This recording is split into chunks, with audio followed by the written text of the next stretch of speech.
Hello, everybody, and welcome back to NRL Nostradamus, where I'm joined by the co-host Dicko. We're going to review the last two teams of the season, Melbourne and Penrith, the two grand finalists. I can't wait for this one, obviously, being a Panthers fan, Dicko, but I'm interested to see what your gradings are today, mate. I have, I think you'll be surprised with my gradings, mate, to be I quite hope you honest with don't. you. I'm going to be a little less harsh today.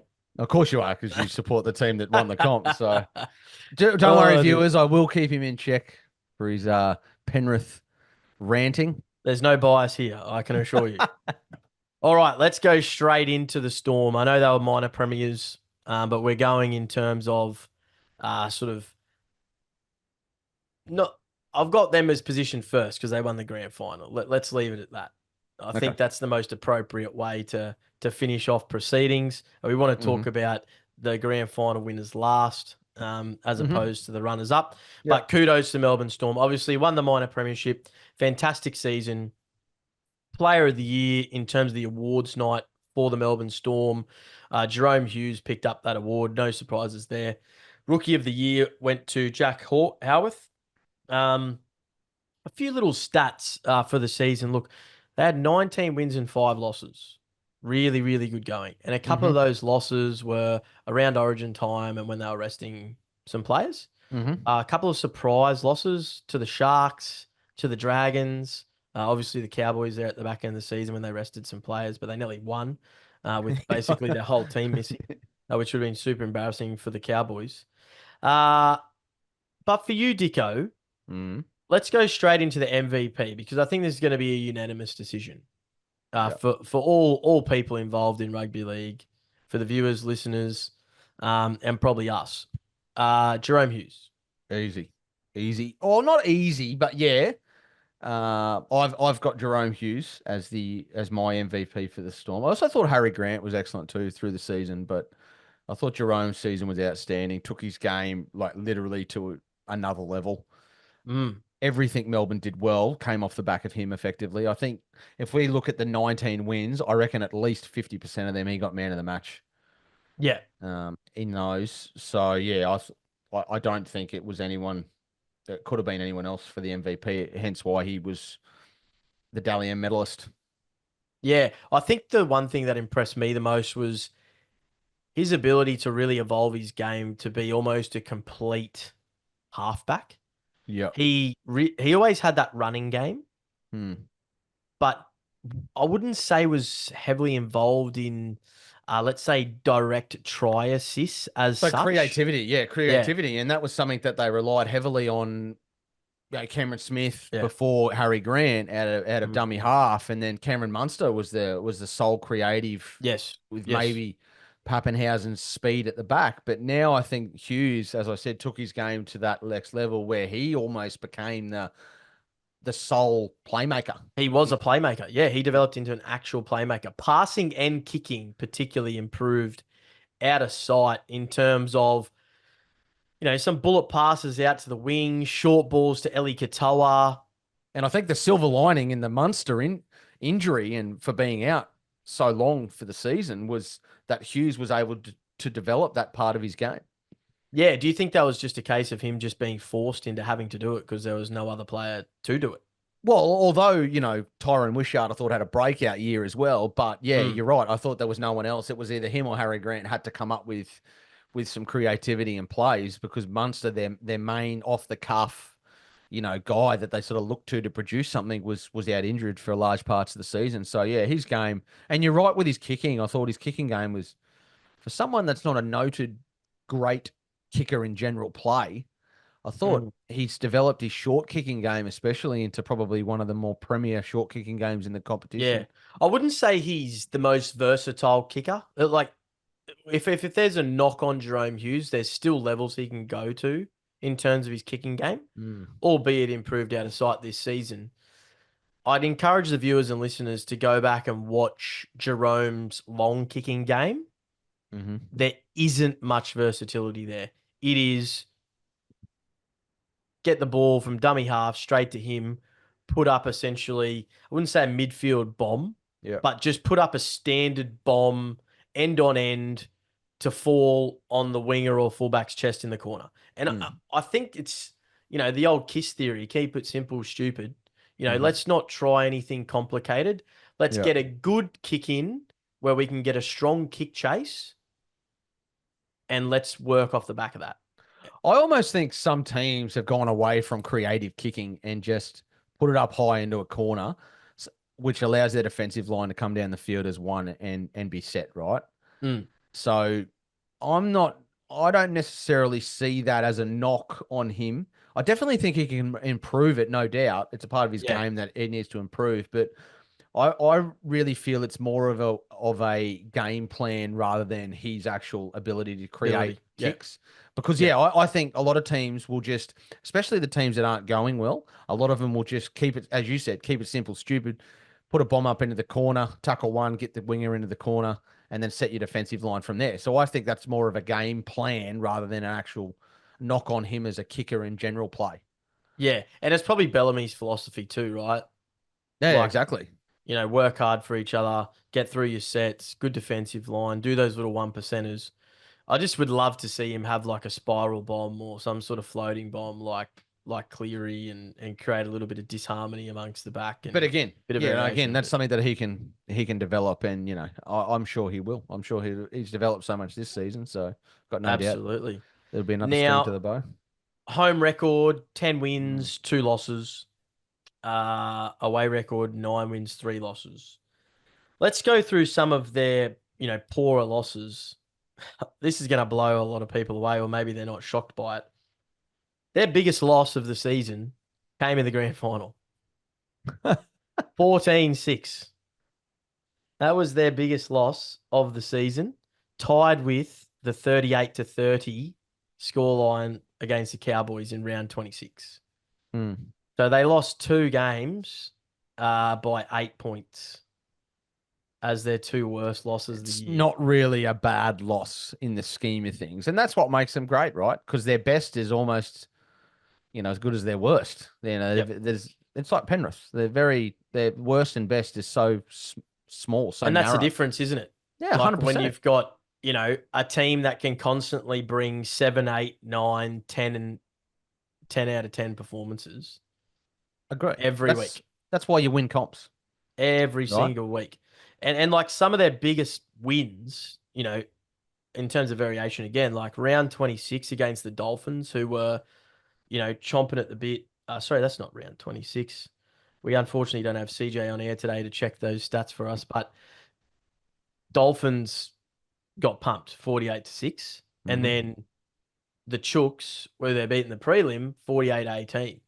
So that's the difference, isn't it? It's no matter who you play, on what occasion, they're always giving you no room to move. And yeah, exactly. And if the viewers haven't listened, we sort of suggest you jump on our link tree and listen to the Ryan Hoffman interview that we just did previously. And he actually talks about this Melbourne culture and how they find ways and things to play for each week, regardless of who they're playing, right? And we know that previously when milestone games, the Storm are the best team I've ever seen at playing a milestone game for one of their players. They effectively do not lose milestone games because they've created this culture that suggests that they need to be up for that particular player, regardless of whether it might be your number 1 player in your top 30 or it might be your 30th ranked player. If it's a milestone game, they're there to perform, right? And that's the consistency. That's what Bellamy's done to this team.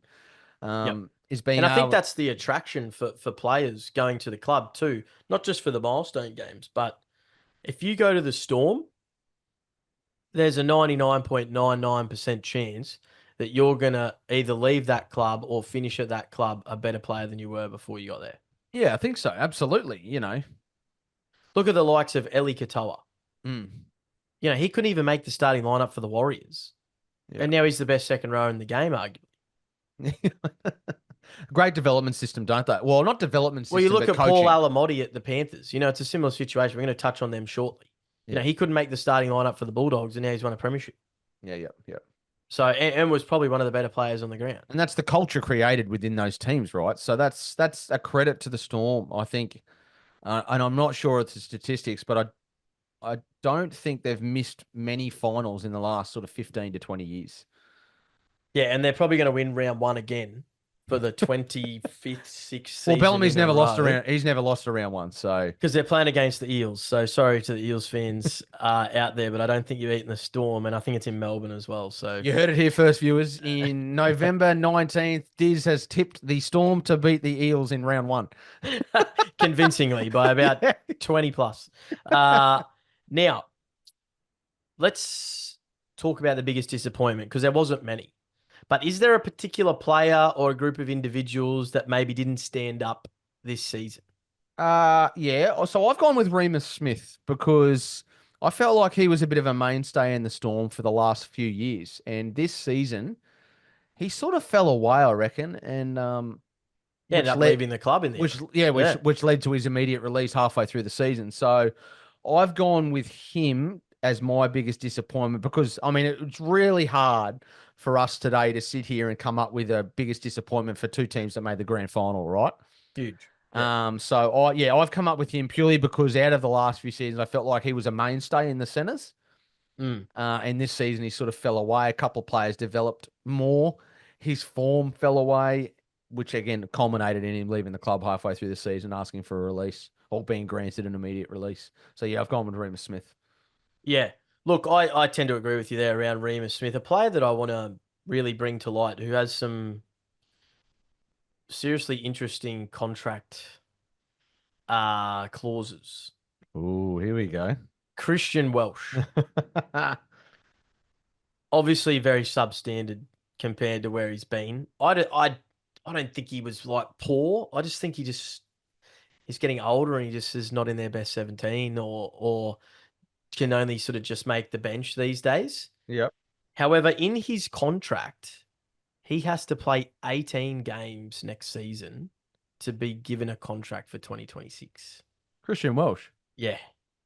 So, and there's another player that has a really similar cause.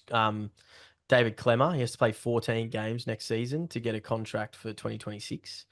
So it's quite interesting. I don't know how this has sort of come about or where these clauses come from, but it's, essentially it's a mutual option technically, but the mutual option is, more in favor of the club than the player, which is extremely rare because normally the players and the player agents are dictating terms these days. But yeah, Christian Welsh, mate, I really hope you have a cracking preseason because if you don't, you are not going to play 18 games next season. I thought he Um, finished. I must admit, I did think he finished the season, the last couple of games, pretty strongly. mm, I thought against the Cowboys when they rested basically everyone in their team, I thought he was yeah. excellent. Well, the only reason I say it, and it's not a knock on Welsh, is Stefano Utokumanu is coming to the club next season. So that's another front rower. And that means that Welsh's minutes, are going to diminish, in my opinion. Mm-hmm. I don't, and of course, unless he can get back to where he was, Mm-hmm. sort of towards the start of the season and then the season before. I know he's had a few injuries over his career. They might be catching up with him. He's a great player. He's got an awesome offload. He can still offer something. Yeah. But I fear that he may not reach that next season. But That on a threshold, lighter yeah. note, Mm. most improved for this season. We spoke about it just before, how players who come to the club or who are in that system tend to develop over time. I've actually got two players. I can't split them. So have I actually. So I'm interested. I reckon we could have the same here. Yeah. Well, I'll say the first one, Yeah, go on. and you can probably say the next one. So the first one for me is Jack Howarth. So, Spot on. Great minds so, think alike, eh? so Jack Howarth, Yeah. he signed a long-term deal at the club and was really sort of borderline what's going to happen with this kid, touted as, one of the next big things. I think he signed a 5-year, $500,000 deal when he was like 16, 17 or something crazy like that. And he's sort of 3 years into that deal and he only managed to crack the squad. Now, typically he's been a bit of a second rower, but when Smith, sort of was out of the side, Jack Howarth took his place Mm. Mm. and grabbed that opportunity with both hands and ran for it because he was, in my opinion, one of the better centers, both in attack and defense, out of the entire comp, not just Yep. at the Storm. Yeah, I agree. And I've got him. I think you pencil him in, provided that his form's as good as it was last year. I think you pencil him in to play centers for Queensland next year. Oof. You heard it here first. Well, Dicko. he was touted, like they were talking about him in Yeah. towards the end of the season as Mate, I a don't put it past potential. him at all. I You love know, it. so he's a big body, great defender, quick Australian schoolboys, as you said, very good at a young age. Mm. Came on leaps and bounds. I thought early on in the season, I thought, oh, who is this? You know, he's keeping, as I said, Remus Smith out of the side, who I thought had been a bit of a mainstay. But yeah, I thought in the grand final he was epic in the grand final. I thought he was one of their Mm. better players. Yep. Yep. And the second player? I have Tyron Wishart as my most improved. I think that's a no-brainer. Yep. 100%. I think 100%. his game has gone to probably two new levels, I reckon. So the only problem with Tyron Wishart is I don't know what position he plays, which is maybe Yeah. a bit of a detriment to him because he's the ultimate 14, really. Look, Ultimate 14. Yeah. I mean, he really is. But I think that's, yeah, I don't know whether I that's a bit of a, personally think he's a 5'8", personally. yeah. But Yeah. Look, he's got a few strings to his bow. And the beauty about Tyron Wishart, which is probably a detriment as well, I know he wants to play at the Storm because, and I believe he's close to re-signing at the Storm. It's a, mm, he's in a really tricky situation. He's behind Cameron Munster, Jerome Hughes, and Harry Grant mm, as his three positions. mm, He could even play lock, like just throwing it out there. yep. But when is he going to crack the starting lineup? Is he prepared to stay at the Storm for 2 or 3 years and bide his time? Because selfishly, I think Tyron Wishart walks into every other club bar Penrith in the comp and makes them a better club. I think he walks into Penrith too, by the way. They don't have a 5'8". We'll touch on them Well, very actually, shortly. maybe Ivan, if you're out there. But you're right. You are right. So I don't think he's. I think any other club, realistically. And if I'm another club and I need a half, he's probably better than your 7, but he's definitely can play 6. And if I'm the Dragons, Oh, 100%. I was just about to say that. Yeah, I cannot because believe the Terrell Dragons aren't May's making a gone. play. Yeah. Well, Terrell May's gone to the Tigers now. So this is a big call for the Dragons. Who can they sign as a front rower? There's not many available. Mm. They should really only target Dan Atkinson and Tyron Wishart. And if I'm the Dragons, don't worry about the front rowers. Go all in on Tyron Wishart. His dad is a legend of the club. It makes sense. He obviously has a soft spot there. I'm pretty sure he's an Illawarra junior, isn't he? Yeah. Yeah. Rod Wishart was, like a legend at the Illawarra. legend. Yeah. He's probably a Hall of Famer at the club. So for all yeah, I know. I agree. They should be giving him the keys. There's no doubt about that because it's a similar situation to closer to home, the Broncos and Kobe Hetherington, right? Mm. As in, how long can you sit on the bench if you believe that you're a player that should be in the best 13? But the only problem is you've got State of Origin and Australian reps playing in the position that you are best at. Hetherington has Pat Carrigan, Tyron Wishart. Yeah, Tyron Wishart has, Cam Munster, Harry Grant. So I think for Melbourne, they won't want to lose him because he's excellent for them. But for him, Well, they've got Jonah Pezzett there too. So I'm assuming that the Storm's like, guys, Jonah Pezzett and Tyron Wishart, you are our future.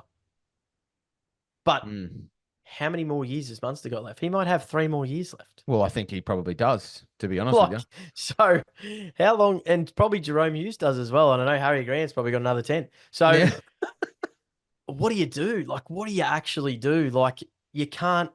I mean, it just goes to show how strong the Storm organisation is, that they're prepared to bite their time and hang around. Mm-hmm.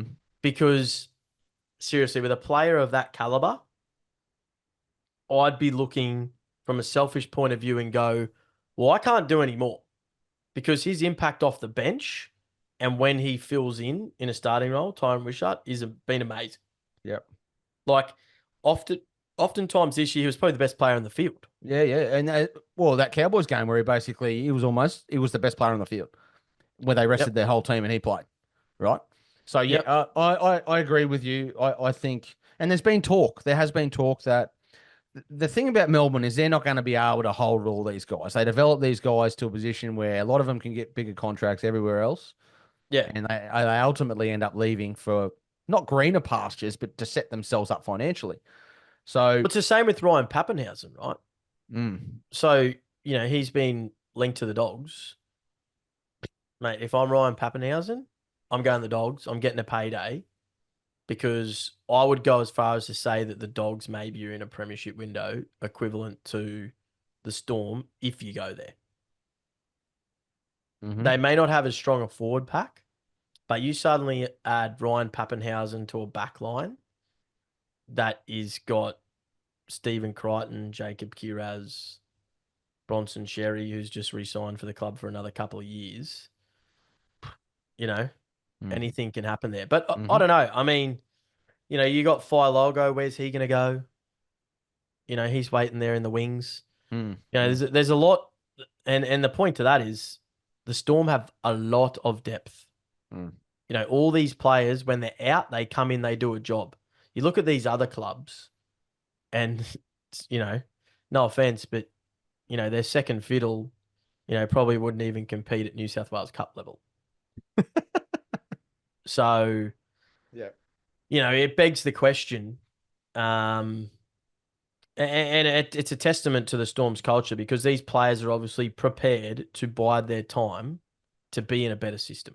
yeah. So good on them. Now let's go to the grading. Where do you have them sitting on the I've given them an A, and the only reason why I just didn't an give A? them an A plus is because they didn't win the grand final. Yeah, wow. Okay. Yep. Simple. Yep. I mean, you win 19 games in a National Rugby League competition, you deserve a grand final berth, and you should win the premiership realistically. But yeah, I couldn't give an A plus because they didn't win the comp. Yep. And you know what? Fair enough. It seems like the roles are reversed here. I don't know if this is the Penrith biasness coming into play here, but I've given the Storm an A plus. I've actually given the Storm an A plus purely on the back of the fact that I don't think the Storm could have played any better this year or in that grand final. I don't think they had any extra gears. I think they gave it their absolute all. And if, as a Storm fan, you pretty much did absolutely everything except win that grand final, and I don't think you could have done too much more. And that's why I'm giving them an A plus because I think there's very little room to move. But I think with the players who have left Penrith, that the Storm are the favourites to win the comp next season. Yeah, I reckon I disagree with that. I think that I actually, I mean, we've reviewed the grand final, so we're not going to go into this again. But Mm. I don't actually, I think they played well. Yeah, I agree. But I do think that they had some players that didn't play as well as what they had during the season, and ultimately that's what cost them Yeah, the game. yeah, yeah. And one was the Dalian Key players. medalist. Yeah, One was yeah, the yeah. Dalian medalist. So from that, I disagree with you, Yeah, but I do agree with your grading. A plus. I, yeah, I I had A plus for Storm just before, but I was like, oh, they didn't win the granny, so I can't give them a perfect yeah. score. And I get your perspective too. Like if they'd have won the grand final, like you can't not give them an A plus. Yeah, exactly. Like So they were phenomenal. Like if we take the grand final out of it, they get an A plus. yeah, Like yeah, probably for exactly. both. So Probably regular for both. season, they get an A plus, Yeah, 100%. You win 19 games. yeah. Regular season A plus, grand final A. Yeah. Oh, Yeah. anyways, kudos to the Storm. Yeah, well done. Great season. They'll probably be in the minor premiership again. Injuries again, but they do have the squad to cover injuries. So yeah, They've got the squad. All right, now to the Penrith Panthers. They didn't have, and we spoke about this a few times. At stages, they looked like they were right for the pin, said to you for the last couple of years, and I honestly don't know how they keep doing it. Um, and even taking my Panthers hat off, testament to both the cultures of both these clubs because, winning one premiership's hard enough, but winning four in a row is just insane. But the fact that they won this year when they were ripe for the taking just goes to show how hard they are to beat because so many games they were the worst side and they won. Or so many games they were not up to standard and the other sides just still couldn't go with them, whether it be purely based on fitness, key players stepping up at the right times. The Sharks are one of those in the prelim as an example, which we gave them a bit of stick last week. But they were not impressive in a lot of games this season, like not at all impressive. Like I said to you on numerous occasions, these guys, like I don't think we can win again, unless we can go up a few gears. Now, fortunately, that happened, and I don't know whether this whole Cleary getting injured and resting as such to peak for the finals is a tactic. It's a good ploy, or a convenient situation. But 17 wins and 7 losses. Home record was, 9 wins, 8 losses. 9 wins at home, 3 losses. 8 wins away, 4 losses. I want to go to the biggest disappointment because I feel like there was a couple of players this season who were a little bit disappointing. And I'm going to go first. And one of them is none other than Taylor May. We won't go into his off-field situation because what I will say about him, and sorry to cut you off, but he has had the potential to be one of the best centers in the competition, and he just hasn't fulfilled that effectively. Well, that's why he's the biggest disappointment because he was actually playing well. And that's all I'm going to say on that because I don't want to get, as we said, we don't want to get into anything that's happened outside of football. We just want to look at purely football. Yeah. And when he hammered Reece Walsh in that game against the Broncos, right? I thought, this guy's going to go to the next level here. Yeah. And then obviously some stuff's happened. So yeah, for me, it's really that disappointing. For me was disappointing. Yeah. It's more around the fact that he's played so well last season and started this season, fantastic and had that ability to take his game to the next level and didn't and just signed a nice juicy deal as well. Well, didn't give himself the opportunity. It's not that he didn't. It's that he's just allowed himself to get in a situation where he hasn't given himself the opportunity to really see where his NRL career could go. That's what's disappointing about that whole situation. Yeah, it's a shame. And the other player that I want to make note of, who, to his credit, peaked when the time was right, but for the most part of the season, I thought was a massive liability and a reason why Penrith lost a few of their games. Not just because of Cleary's maybe lack of defensive resolve that he's had in previous seasons, but Isaac Tungo, for me, I thought was pretty average for most of the season. You don't need my opinion on Isaac Tungo. I've given it to you many a times, but I cannot understand for the life of me why opposition teams do not isolate Tungo and Cleary, because often you can drive a bus through the hole that they leave. It happened in the 2023 grand final with 15 minutes of brilliance from a player that literally targeted the same gap the whole time, right? Yep. And I don't understand why nobody targeted it this season. And it's, on the other hand, it's a really great credit to Penrith because they probably see that as a bit of a deficiency in their defensive line and they're able to put in structures to limit that liability. Yeah. Right. And that's what makes them great. And so does that mean that Tuggo's your biggest disappointment? Is that? Oh, before I spoke to you before we went on air and you said Taylor May, he was going to be my biggest disappointment purely because I don't see what all the fuss is about with him yet. Well, it's a tough one, right? Because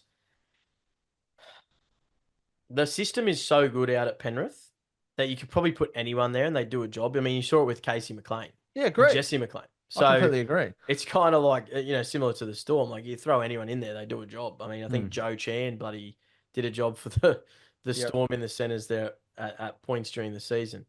Um, and it kind of leads me to the most improved area. Before we get onto the MVP, we'll go through a couple of their results for the year. But without Liam Martin in the side, Penrith, one, don't win the grand final, but two, that right edge is in big, big trouble. Because I actually had question marks over Liam Martin. I was questioning whether he's actually a second rower. I was actually questioning what all the fuss was about because I know he works really hard. And I don't know, maybe I'm being a bit harsh, but all the outside noises like, oh, Liam Martin, he's unreal for New South Wales. He should be the Australian second rower. Like I'm kind of like, oh, really? Uh took his game to the next level this year in both attack and defense. Culturally, he's obviously a great bloke off the field. He comes from Tamora.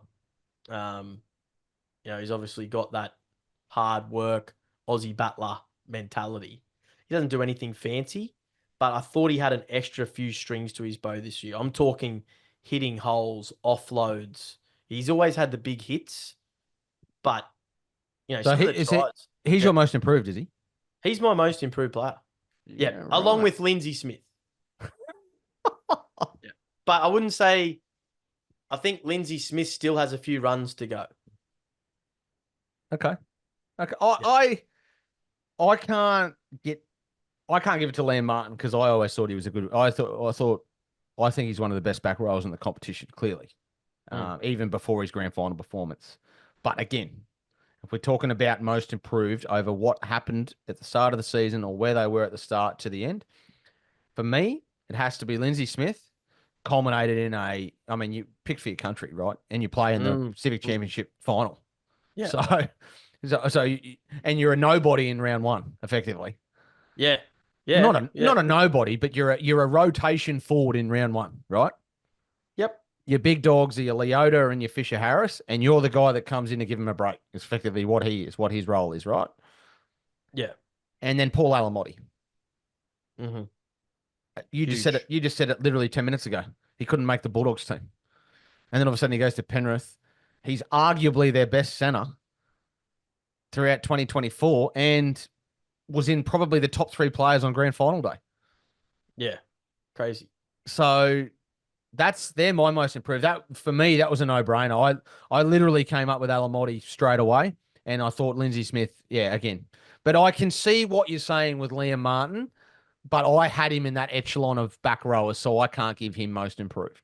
That's Yeah. just personal opinion. Yeah. No, fair enough. Fair enough. Uh let's go through some of the awards. So Rookie of the Year actually went to Liam Henry, Mm-hmm. which probably was thoroughly deserved. I mean, Lindsay Smith played last season a little bit off the bench as well. Liam Henry, look, the future's bright in the front row situation. James Fizaris is moving on. We got Isaiah Papali'i coming to the club next season.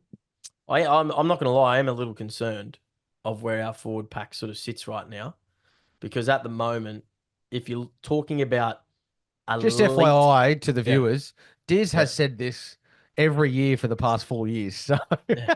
and they've So come up with 4 columns. you're talking about elite players, and then players who have come from nowhere. That just shocks me every year because most clubs, like Melbourne's bought Stefano, like Isaiah Papali'i, you can argue was better at Parramatta than he Off has the been at the bench. Tigers. Off the bench at Parramatta.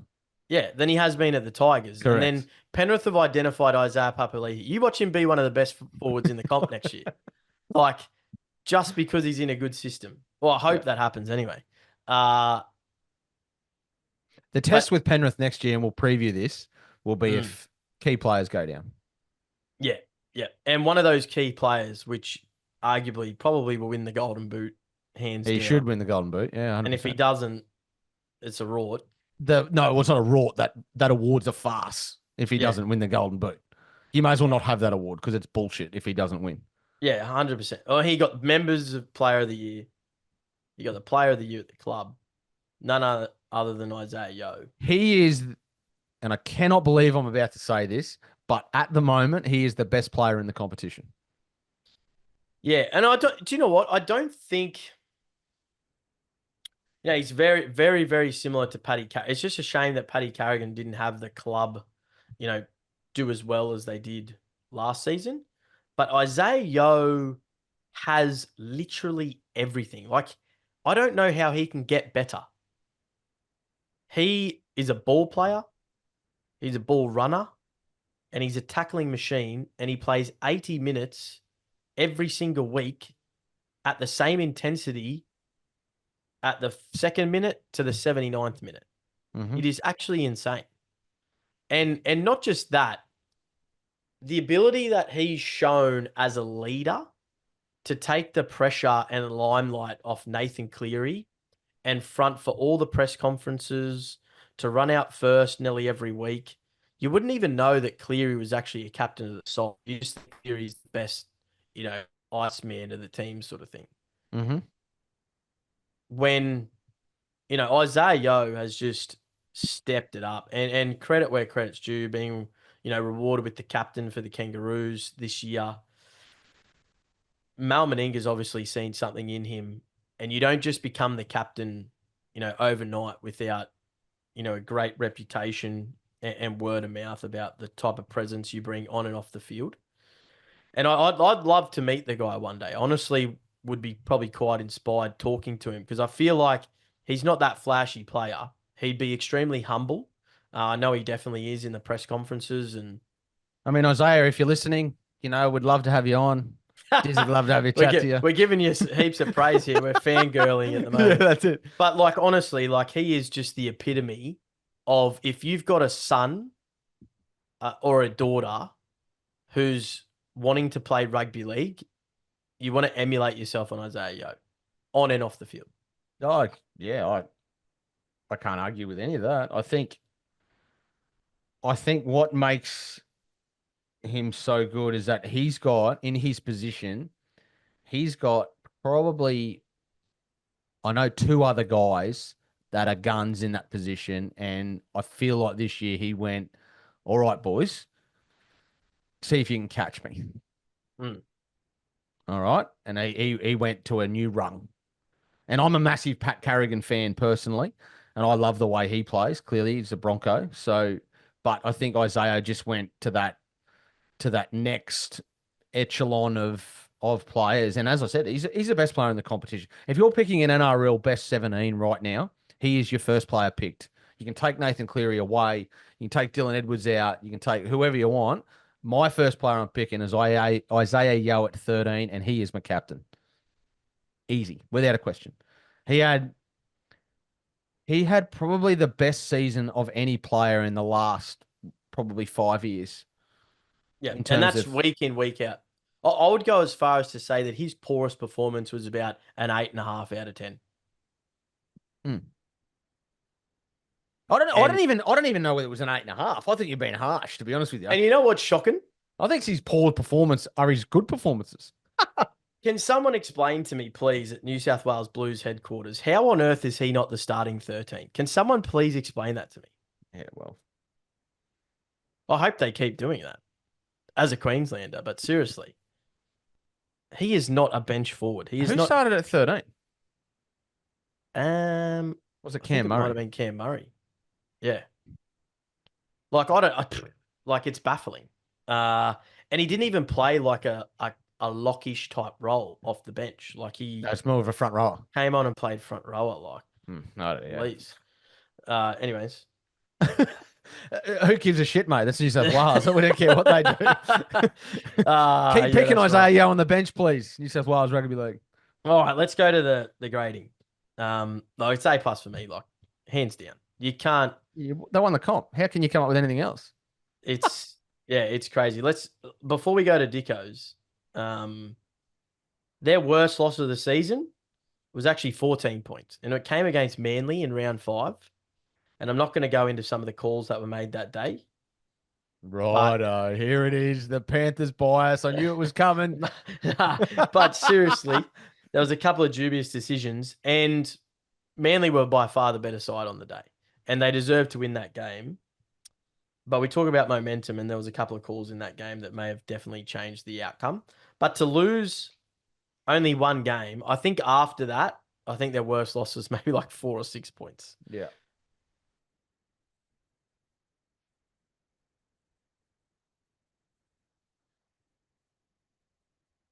Anything worse than that, people can correct me if I'm wrong.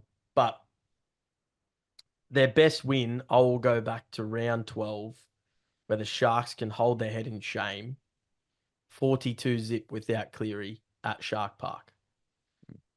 And obviously the grand final. But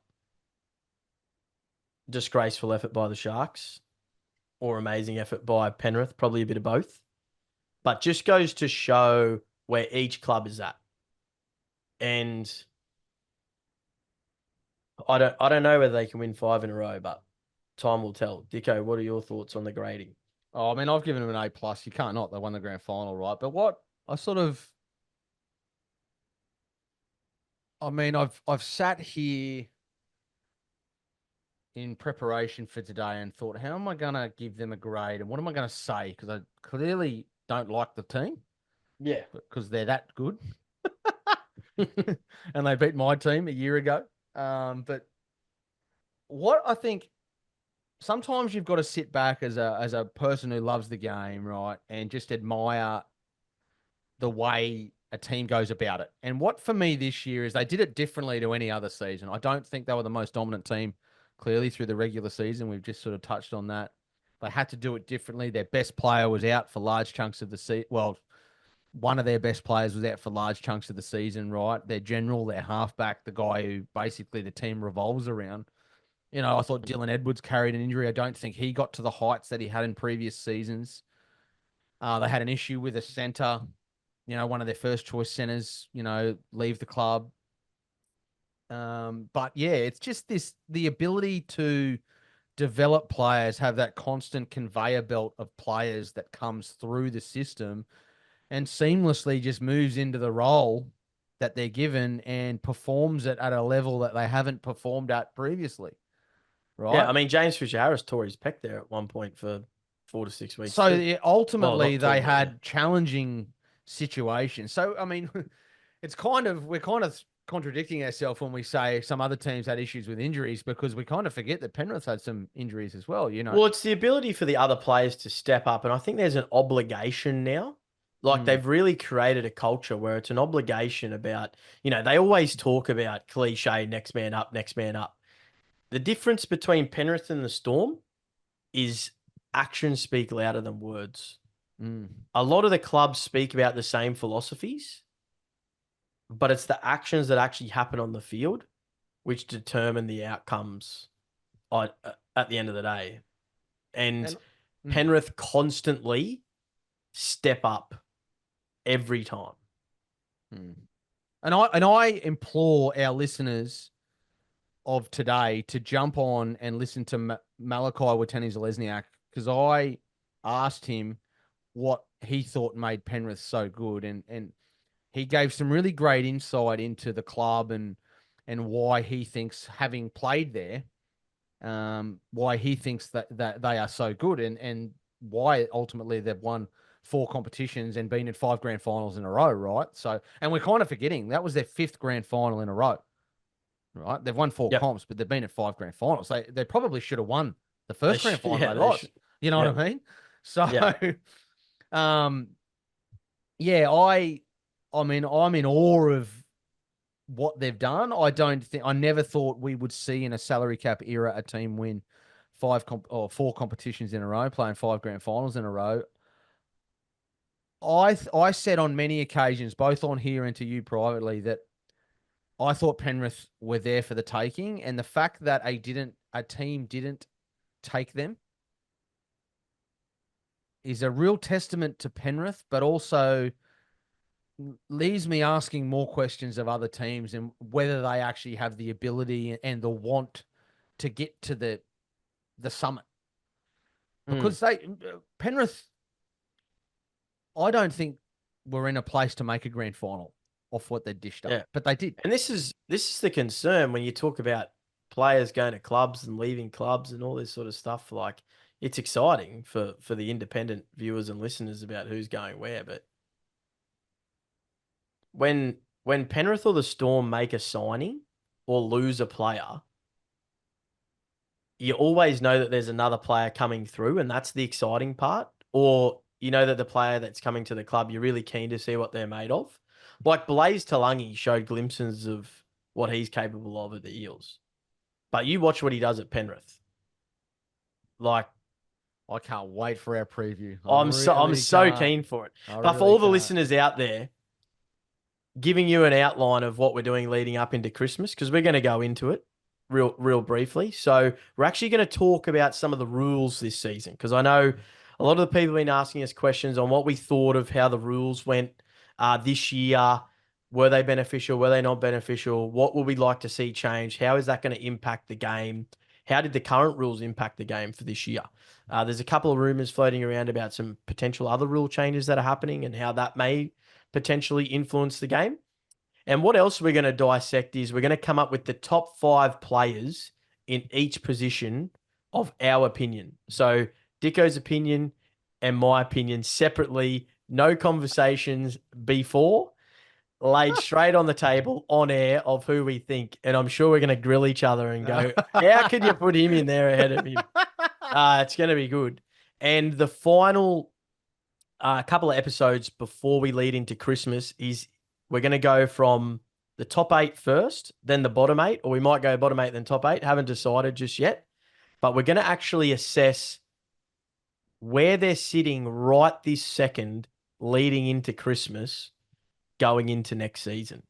Because there's a couple of clubs that we think have overachieved that are potentially going to probably fall down the pecking order, and a couple of clubs who have made a few key signings in recent times or who are building for the future that we think will rise right up the ranks. So tune into that. That'll be super exciting. Thanks again for joining us.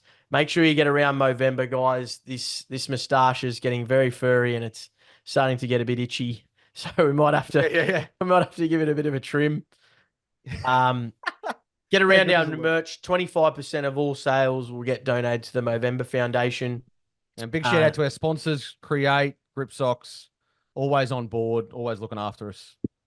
Thanks, heaps, for tuning in. Join us next week for the rule change. Disclaimer. Any views or opinions represented in this podcast and or Facebook and social media pages are personal and belong solely to the podcast owners and do not represent those of people, institutions, or organizations that the owners may or may not be associated with in a professional or personal capacity. Unless explicitly stated, any views or opinions are not intended to malign any religion, ethnic group, organization, club, company, or individual. All content provided on this podcast is for informational purposes only. The owners of this podcast make no representation as to the accuracy or completeness of any information on this site or found by following any link on this website. Owners will not be liable for any errors or omissions in this information, nor for the availability of this information. The owners will not be liable for any losses, injuries, or damages from the display or use of this information.